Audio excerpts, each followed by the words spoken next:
إن غلبت من الشيطان فاندم على ما كان منك. المؤمن تقع منه المعصية، خاصة إذا كان شابا.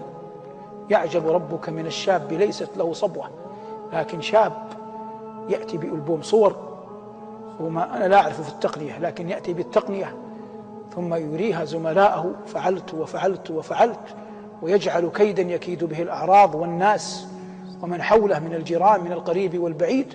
هذا لا يعبأ الله به في أي واد هلك.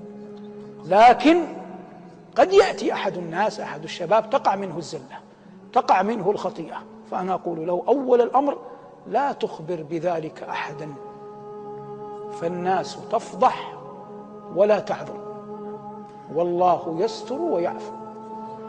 فاكتمها عن كل أحد، لا تقل هذا شيخي ولا هذا أستاذي ولا هذا زميلي ولا هذا والدي.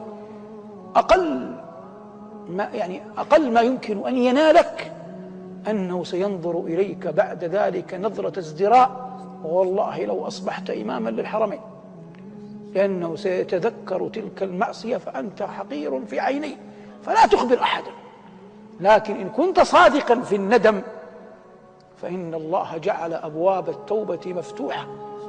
قل يا عبادي الذين أسرفوا على أنفسهم لا تقنطوا من رحمة الله، قل أستغفر الله الذي لا إله إلا هو الحي القيوم وأتوب إليه.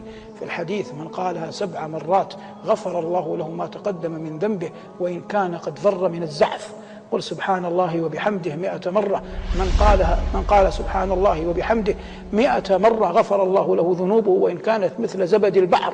قل لا إله إلا الله وحده لا شريك له، له الملك وله الحمد وهو على كل شيء قدير، وغيرها مما شرع الله لك من أنواع التوبة.